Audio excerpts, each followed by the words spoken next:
A nervous-looking man and woman were lying on top of a fire truck with its siren blaring. They had secretly climbed up just to complete an extreme challenge, getting intimate on the roof of a fire truck. They exchanged an excited look and couldn't wait to start. Inside the truck, the firefighters were shyly recalling their first loves. Just as everyone was enjoying the stories, a faint noise came from the roof. But since the truck was going 80 kilometers per hour, no one thought much of it. The firefighters kept chatting about past romances. Suddenly, a fire call came in. The captain ordered full speed to the fire scene. Feeling the sudden acceleration, the couple on top got even more excited. Inside, the strange noise above started to become rhythmic. The crew all looked at the roof, confused. Just then, the captain saw road work ahead. A sharp turn, the man on the roof was suddenly thrown off. Stop the engine, pull over. Try to stay still, sir. LAFD, we're here to help. The crew found him with serious scrapes and a dislocated shoulder. They rushed to get a neck brace and started disinfecting his wounds. A team member wondered where this guy fell from. There were no tall buildings nearby. Was he from Mars? While fixing the brace, one firefighter looked toward the fire truck and seemed to notice something. They quickly climbed up. Seeing she'd been caught, the woman shyly sat up. Is he gonna be okay? What the hell were you two thinking hitching a ride up there? I don't know. You don't know? What do you mean you don't know? It was just something we always fantasized about. Having sex on top of a fire truck. Oh, hey, like backdraft. Backdraft with a seminal influence on Buck's life. Sorry, poor choice of words. That has to be the dumbest, most dangerous, and dumbest fantasy I've ever heard of. And it's not a truck, it's an engine.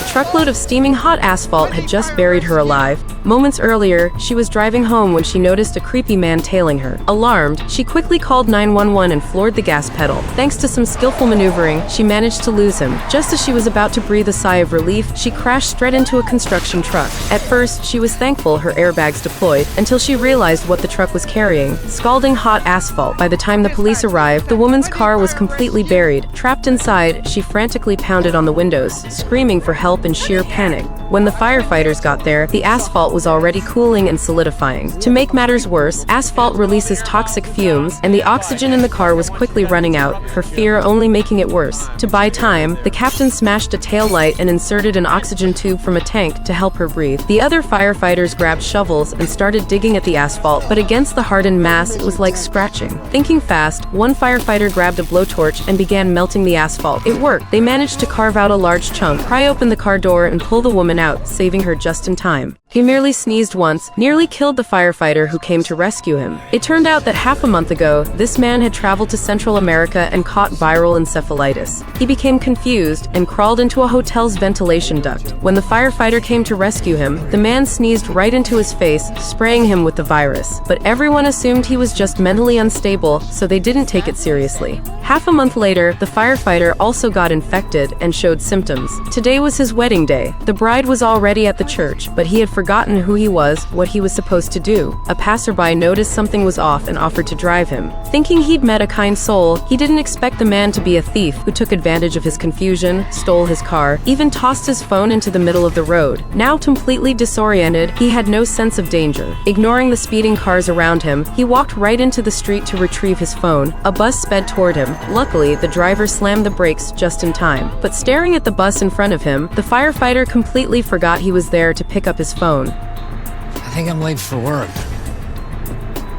Unable to reach the groom, the bride was frantic. Luckily, using phone tracking and roadside surveillance, they finally located him, only to see him inexplicably boarding a bus. Everyone was stunned.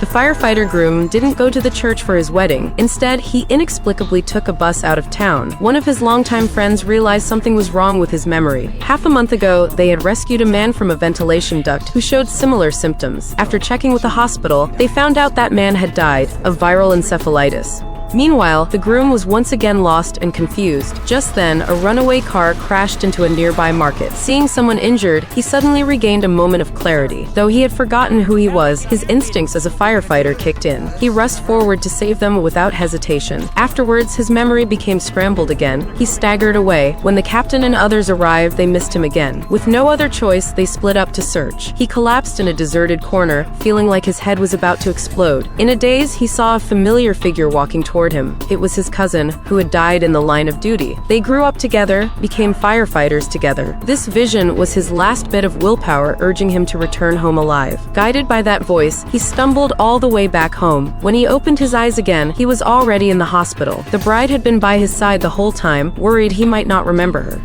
I'm sorry I missed her wedding.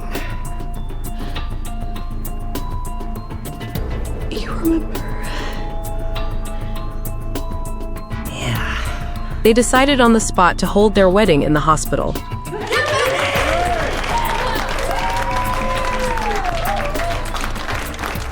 It seemed like something had been inserted into the woman's body. The buzzing's coming from inside the house. Doing when the pain started. We were, Just moments ago, the man had frantically called the firefighters for help, but the woman insisted that there was nothing wrong. However, seeing the pain etched all over her face, the responders knew there was more to the story. Then, without any warning, the woman suddenly let out a loud cry. What is that buzzing? At that moment, the man had no choice but to come clean. we were having a romantic evening. And then The medical officer quickly had the woman lie down and pulled out a stethoscope to examine her. The buzzing's coming from inside the house. The firefighters pressed for answers. What exactly had they been doing? The man stammered, struggling to explain. I may have purchased something newfangled to increase her pleasure. That's when the team noticed the scattered clothes, red wine, and roses around the room. They couldn't help but admit this couple clearly knew a thing or two about romance. But the woman's pain was growing worse. The medic warned that the object had to be removed immediately. If the vibrations continued, there was no telling how far it might travel inside her body. Upon hearing that she'd have to go to the hospital, the woman was reluctant, but in the end, she had no choice but to agree. Just as they were about to leave, the man couldn't help but ask one last thing. Should this get happen to anyone? Well, He accidentally broke both legs, but didn't dare make a sound. He quietly dialed 911 for help. Soon, the firefighters arrived, but the moment the door opened, they were confused. Wasn't the man supposed to be badly injured and unable to move? He looked perfectly fine. And the two of you have been home all night? I was. Alex. I told her I had to work on Valentine's Day. You should have seen how pissed off she was at me. But it was all part of the plan. But the seasoned firefighters immediately understood the situation and didn't call it out. They simply said they wanted to take a quick look around. Sure enough, in the backyard, they found the real man lying on the ground. His leg bones were clearly deformed. It was a bad fall. The firefighters, unimpressed by the man's cheating, said there's even a name for this kind of injury, a fair fracture. Affair, husband comes home early, guy jumps off, gets enough. Oh, God. All right. After putting a neck brace on him, they tried to lift him onto a stretcher, but the intense pain made him scream. Mickey? Oh, what the hell is going on? All right, take a breath. This man has been severely injured, and you can work this all out with your wife once we get him medical attention and get him out of here. She's not my wife. He's my wife. The other man stormed off angrily, but the woman, instead of going after her fling, turned to check on her husband's condition. Baby.